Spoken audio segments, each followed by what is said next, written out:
Hey kiddos! Today we are going to be discussing pairs of lines and angles. So let's get going. All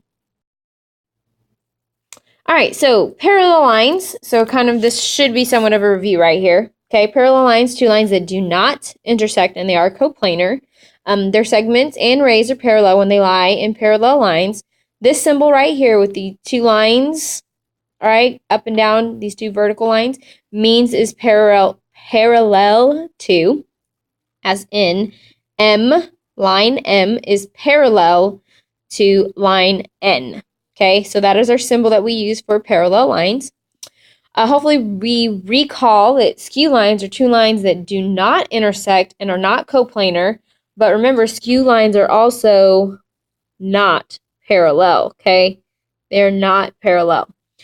Parallel planes, two planes that do not intersect, so you can see that in this picture right here. These two planes do not intersect, plane T and plane U, so therefore they're parallel to each other. So also in this picture, you can see that lines M and lines N are parallel lines. Another symbol that we'll use is found right here, these two little triangles at some point on the line are going to be symbols that we'll use to show that two lines are in fact parallel. Lines M and K are going to be considered skew lines. So they're two lines that will never ever intersect at all. And they are not parallel. Okay. Planes T and U, which kind of already discussed, are parallel planes. And then we can actually also notice that lines K and N are just two lines that intersect. Okay, nothing special about their intersection. They're just two lines that intersect. All right, so as I kind of mentioned before, the small directed arrows, as shown here, are used to show that two lines are parallel. So those are the symbols that we'll use. A line is parallel to a plane when the line is in a plane parallel to the given plane. So automatically, this line would be considered parallel to this plane because these two planes are, in fact, parallel.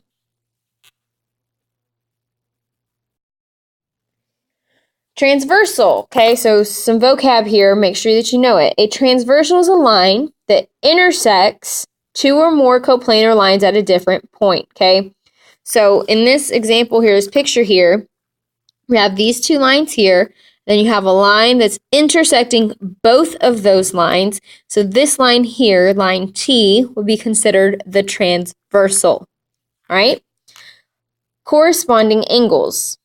Okay, our two angles are corresponding when they have corresponding positions with respect to the lines and the transversal. So essentially, if you were to imagine this section here is gone, all right, now take note of where angle 6 is, okay? And now if I were to compare it and let's say imagine that this bottom section is actually now the one that's gone, angle 2 would be in the exact same spot or location as angle 6. So because they're in the exact same location, same spot, they're considered to be corresponding angles. All right.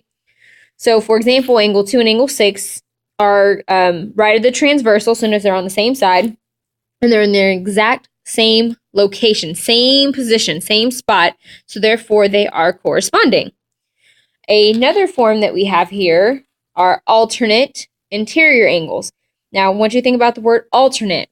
Alternate means different sides, okay? And when we refer to alternate, we mean different side of the transversal, okay? So two angles are alternate interior, okay? So when we refer to the interior, sorry, I'm going to try and draw this. Whoop. Interior means, hopefully we understand, means inside. And inside what? Inside of our parallel lines. Okay? So two angles are alternate interior angles when they lie between the two lines and in opposite sides of the transversal. So alternate interior is when you have different sides of the transversal, but they're inside the parallel lines. So if you notice here, angle 5 and angle 4 would be considered alternate interior because notice they're inside these two lines. All right. And normally I say parallel lines, but they don't have to be parallel lines. All right. So keep that in mind. But most often when we see these situations, we do refer to parallel lines. So that's why I just said it right now. So don't freak out because, yes, I know these two lines are not parallel. So as long as they're inside these two lines and they're on different sides of the transversal, then these two angles are considered alternate interior. All right, well, if we have alternate interior, then it makes sense that we would have alternate exterior. Now, obviously, exterior is going to be reference to, if I could spell, outside the lines, but I'm just going to put parallel lines, okay? You'll see what I mean once we continue on to the next notes. So outside the lines, okay? We already understand what alternate means. Alternate means on different sides of the transversal, okay? So if we look here, we have angle 1 is on the left side of the transversal. Angle 8 is on the right side of the transversal. So check mark there. It meets the alternate, okay, part. And then to be on the exterior, it means it has to be on the outside of these lines. As you can see, angle 1 is on the outside and angle 8 is also on the outside. So therefore, angle 1 and angle 8 are alternate exterior. Now, next we have consecutive interior angles. And technically another word that you may see instead of consecutive, whoa, didn't mean to do that, would be, why is that like that?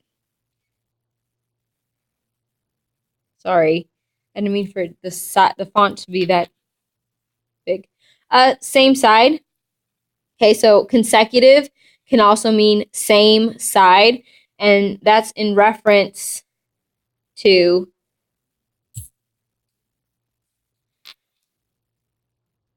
same side of the transversal. All right, so that's what that consecutive part means. Interior is going to mean the same thing as it has for the previous two. Interior is in reference to, it'll be inside those two lines, which are normally parallel, but in this case right now, they're not, okay? So if you notice here, then we have angle 3 and angle 5. They're on the left side. Both of those angles are on the left side of the transversal, so they're on the same side or consecutive, okay? And they're located inside of these two lines, which therefore makes it consecutive interior angles. Also, just to add a note, keep in mind that if there is consecutive interior angles, then there is such a thing as consecutive exterior angles.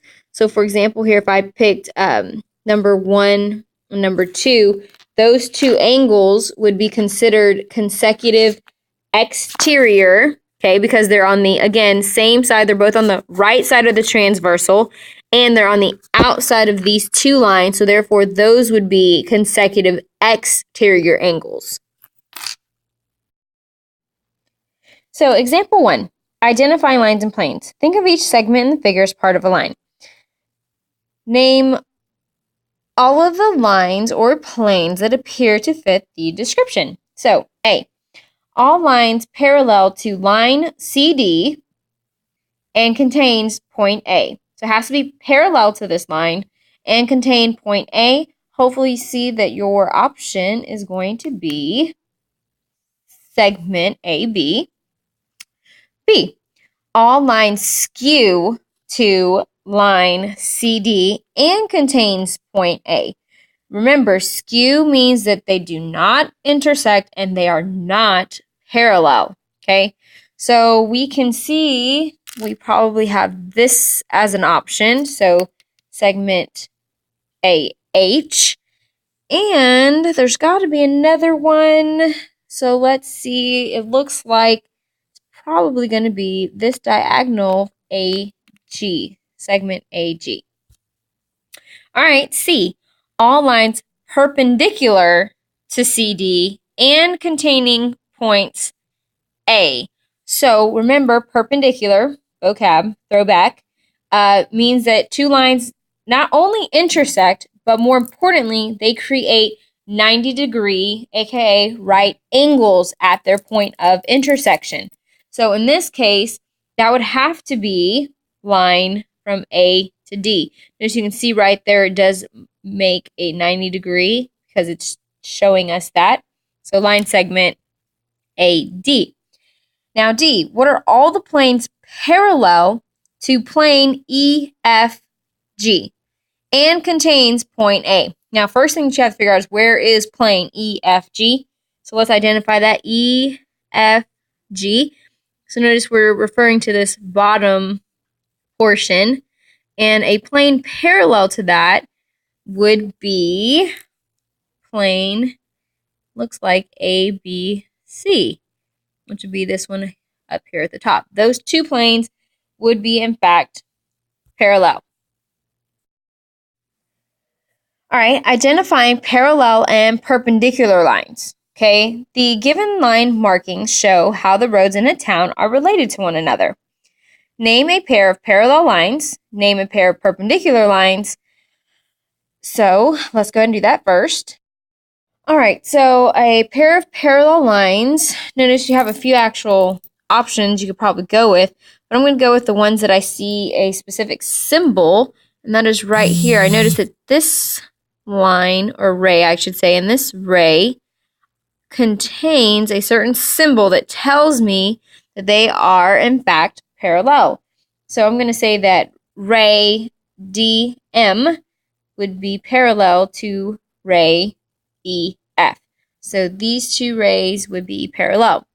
Perpendicular. Remember, perpendicular, two lines, not only do they intersect, but they create 90-degree angles. So the dead giveaway then is where I actually see a 90-degree angle given to me. So that would mean that ray DM would be perpendicular to line BF. Okay? Next question is FE. So line FE, which is here. All right, so is this line parallel to AC? And hopefully you guys clearly see that if you were to extend those lines, that they would be two lines that coincidentally intersect. So there's absolutely no way they can be parallel. And the reason, because they will intercept. Okay, notice they're not going to be perpendicular either. They won't create 90 degrees.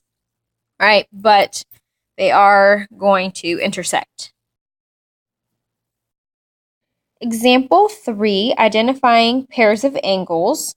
Okay, so identify 4 pairs of angles for each given type. So we're looking first at corresponding angles.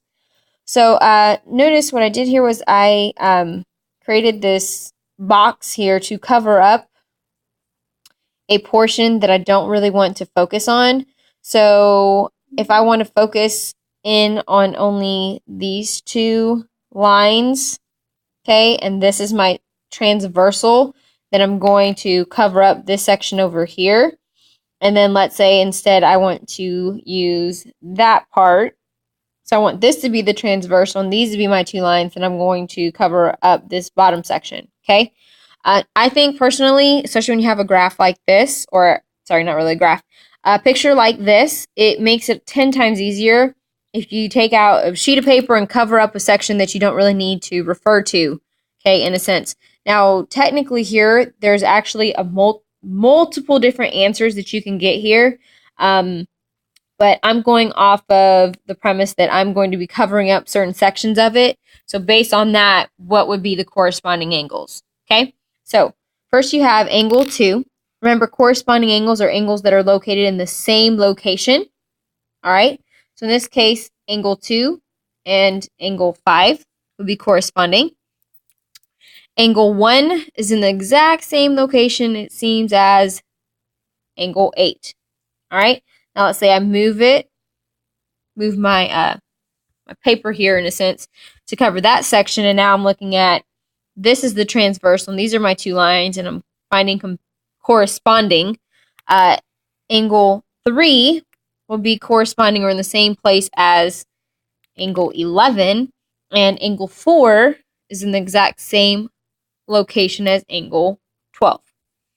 All right, let me move this back over here. So now we're using, this is the transversal. Alternate, interior. Alternate, different sides of the transversal, interior, inside the 2 lines. Okay, so angle 1 is located here. So notice on the inside, what's on the alternate side of it, still inside, would be 6, angle 6. Look at angle 4.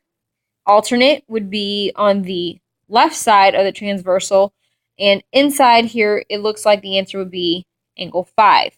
All right, let me move my paper, cover that up. Now let's look at the other side of it. Let's say we're looking at angle 3. Angle 3 is on the inside, and alternate of it inside is angle 9. And if I look at angle 4, which is inside and on the left side, or I should say the bottom side of the transversal, so above the transversal would be angle 10, and that's on a different side of it. So angle 10. Alternate, exterior. So alternate, still in reference to different sides of the transversal. Exterior, though, means we're looking at the angles outside of our 2 lines. So let me move this and look at those here. So angle 2, notice it's on the exterior, outside of that line. So its alternate exterior would link up with is angle 7. And if we look at angle 3, the one that would be alternate exterior to that would be angle 8. So let me shift my paper over here. Now let's look at this, comparing these, and we have angle 2. So angle 2 is on the exterior, and alternate exterior of it would be angle 12, and alternate exterior of angle 1 here, hopefully you're saying, is angle 11. Feel free to pause and try the next one on your own. So consecutive interior, remember consecutive means same side. Okay, consecutive, same side. Interior, so we're on the inside of the 2 lines. So if I give you angle 1, okay, which is on the inside, the same side would be angle 5. And if I'm looking at angle 6, it's going to be also consecutive or same side to it. Inside, interior, would be angle 4. So now let me move this paper over here. Angle 3, inside of it and same side would be angle 10. And angle 9 would be same side, interior, consecutive interior would match up with angle 4. Okay, bring in some previous knowledge, stuff that you guys already know. Vertical angles. Vertical angles, remember, are located basically across from each other, and more importantly, their measurements are congruent. So, if I'm looking at this situation here, whoops, didn't mean to move that, angle 2 would be vertical to angle 4, and angle 1 would be vertical to angle 3. Angle 6 would be vertical to angle, yes, you said it, angle 8. And angle 5 would be vertical to angle 7.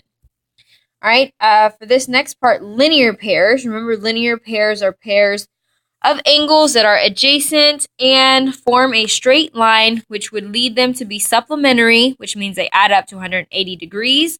So I've given you which angles I want you to refer to. Notice I will tell you there are multiple answers for this. So make a decision on which one you want to claim as the one that is going to create the linear pair with it.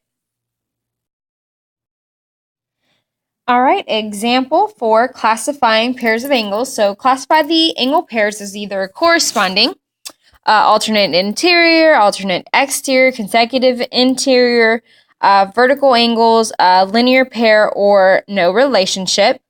Also, FYI, I still have my little piece of paper to help me cover up what I'm not using. So if they're referring to numbers 1 through 8, then I'm going to cover up this part so I don't get bogged down with all of the different angles.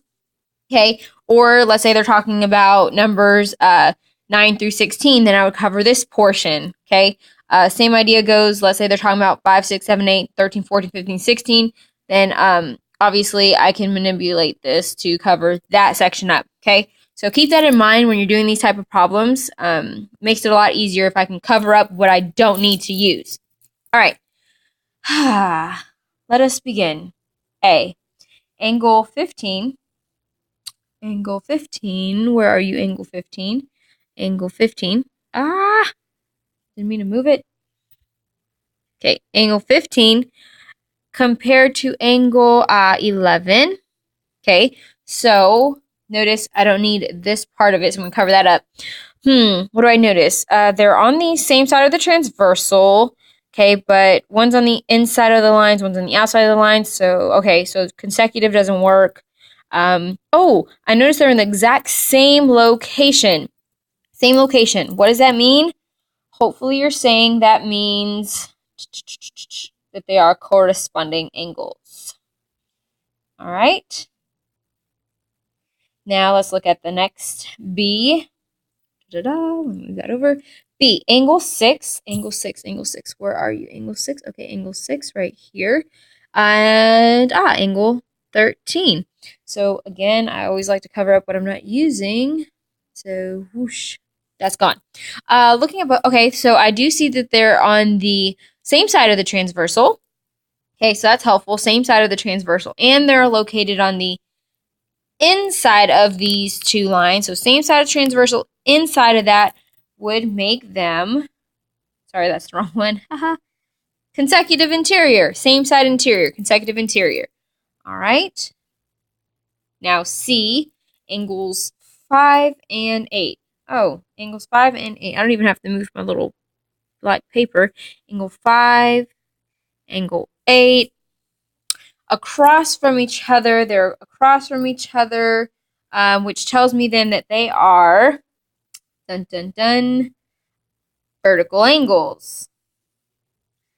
All right, next D, angle 7. Okay, I see angle 7 here.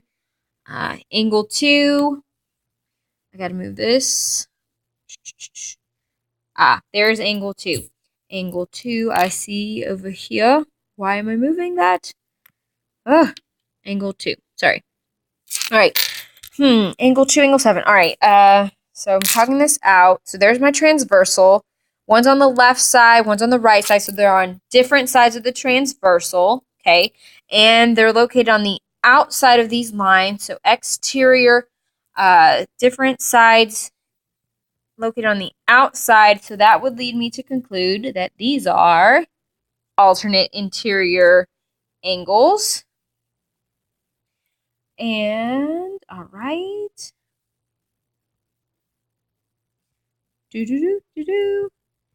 And let's see. Okay, E, angle 14. Okay, I gotta move this over here. 14 and 11. 14 is right here. And 11 right here. All right, so talk it through. Here's the transversal. So I notice 11's on the left side, 14's on the right side. So they're on two different sides. And I see that they're located on the inside of these lines. So therefore, different sides of the transversal inside of those lines. So that would lead me to conclude that they are alternate interior angles. All right. Now let's look at angle 10. Angle 10, angle 10. All right, angle 10's right here. And angle 1, all right, that means I got to move this bad boy out of the way because there's angle 1. Angle 1. Angle 1. Angle 1. Outside, they're outside of these lines. And they're on the same side of the transversal. This is one that I mentioned. This is one that I mentioned to you guys. See if you were paying attention. So if they're on the same side of the transversal, that kind of hints to them being consecutive, right? And if they're located on the outside of these lines, then therefore they would be considered, hopefully you're saying it, consecutive exterior. All right, and G, angle 3. Da-da-da. Sorry, I'm going to delete that so I can highlight it. Angle 3. Angle 3 is here. Ooh, and angle 4, which is right next to it. So I noticed that angle 3 and angle 4 are adjacent. They share a common ray here, side by side on a straight line, which means they're supplementary, which means that they are then a linear pair. Okay, perfecto. And now looking at 16 and 1. So hold on, let me move my little piece here. 16 and 1. Oh, can't really cover. Okay, that's interesting. So I want you guys to do H, where you're comparing what relationship would angle 16 and angle 1 have on your own. Alrighty then. Peace.